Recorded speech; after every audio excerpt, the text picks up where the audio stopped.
No, we won't shut up, we're just babbling on and on. Babbling on and on. Shut up!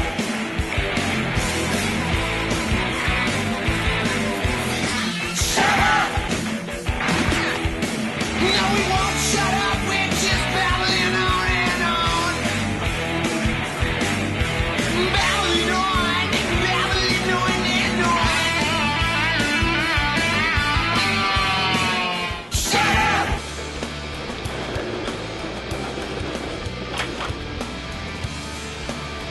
Hey, this is Billy Babble for Babble on Pop TV, and we're right here at Sneaky D's, the legendary Sneaky D's in downtown Toronto, to check out one of Canada's up-and-coming new emerging talents. Her name is Natasha Zimbaro. She's going to blow your mind. She was a contestant on the UK version of the X Factor in 2011. We're going to check her out right now at Sneaky D's. Come on in.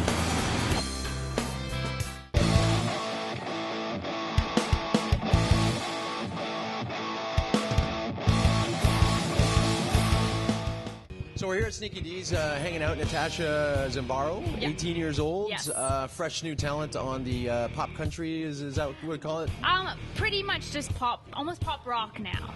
I did a little transition period this summer actually, so I switched from my country genre to more mainstream pop rock. Well, I think that genre too has a great flexibility, like the Taylor Swift area, where you have the conversion where you can go between pop and rock and country with that kind of new edge sound, where Totally. you don't have to define it so articulately to get it across. Exactly, and I think music now is definitely changing almost into like a big blend of, you know, tons of different sounds. True enough. And, you know, also I wouldn't even classify myself as one specific genre because I like to just be myself, and whatever sound I write that day, that's the kind of sound I am.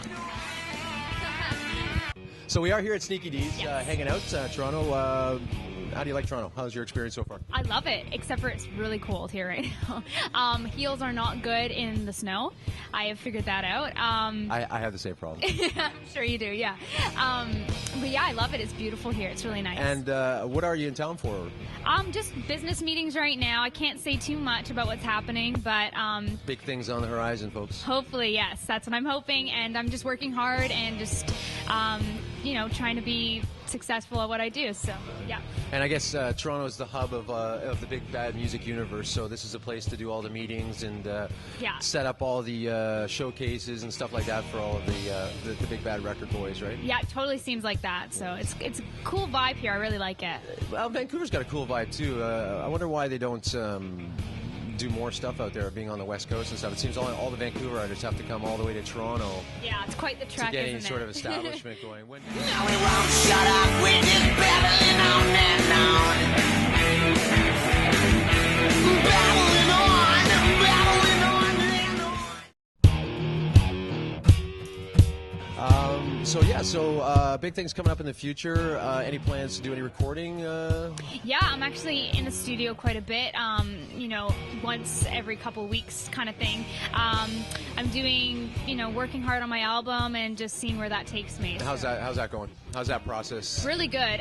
You know, it's a long process. Stressful, isn't it? It is, and I don't think a lot of people realize, but there's a lot of different steps. You know, there's the songwriting, and then there's the pre-production, and then the, you know, the production, and then Now, there's a whole do you bunch. find yourself getting frustrated with everybody putting their 2 cents in and how to critique when it's your work, it's your baby, you know what I mean? And Yeah. the songs are yours, Right. and I know people appreciate the help and the influence and stuff from people, but it still doesn't make you a little prickly. I know when someone critiques my stuff, you know, whether it's art or music or whatever, Yeah. it's still, you know, you It's just like want to your get baby, isn't it? right, and they Yeah. have all these ideas on how they want to present your material. Yes, yes. Find that frustrating at all?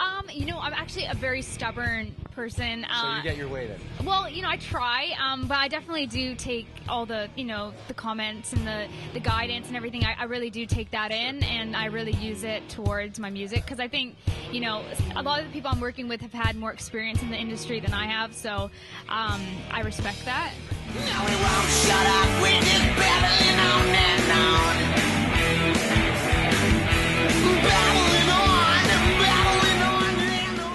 last couple of years, you've been pretty busy. You were on UK's 2011 X Factor. I was, yes. I was on the X Factor in the UK. It was a great experience. I made it to the top 16 girls out of hundreds of thousands. So it was, amazing. And that's where my mom's from. So I got to see all my family. Oh, that's awesome. Yeah, it was really cool. So was that planned? Did you go over there to visit family and just decide to go on to the X Factor? That's right. Actually, I did.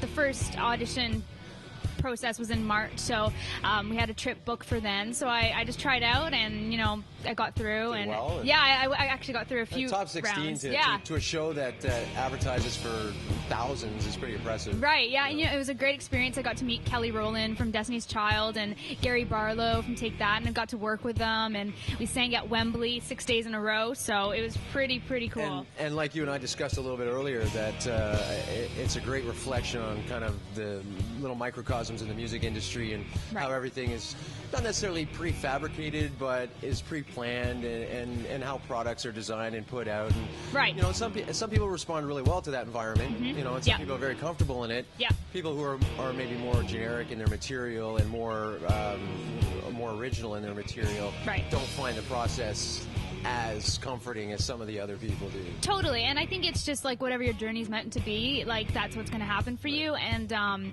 for me, I am, like I said, stubborn, and I know what road I want to take and what artist I want to be, to a T. So I think... But in front of that many people, though, must have been exhilarating. Oh, it was crazy. And just being like in Wembley Stadium, that was just insane. So it was great. There were so many legendary people. Oh yeah, you could see them all like on the walls. Yeah. It was just incredible to be in that atmosphere. Awesome. So yeah, that's great. Yeah. So coming up, you're headed back to BC soon? Or? Yeah, I'm actually off Saturday morning, so I go back there. I'm pretty sure it's snowing over there too, so I'm not too excited about that. But yes, but at least it won't last there. Yeah, true. So what's the future coming up with shows, dates, things? Where can we see you? Social media, that kind of stuff. Right when I get back, I'm singing for the Vancouver Giants, which is like a WHL team. I do a lot of anthem singing, all over the place in Vancouver. So I'm going to be doing quite a few of those gigs when I get home, and then just back in the recording studio and working hard. You've done a lot of those. You seem to enjoy doing that. Yeah. You know what? I do. I just love singing.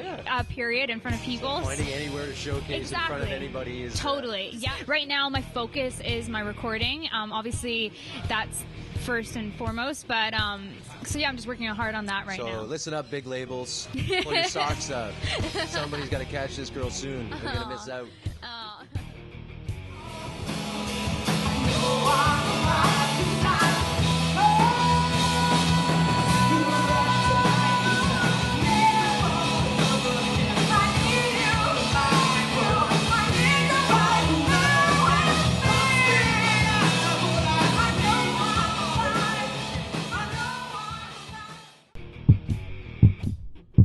And yes, I'm Billy Gavel, sitting right here, Babble on Pop TV with Natasha Zimbaro, and we are at Sneaky D's. Check her out on Facebook and on YouTube.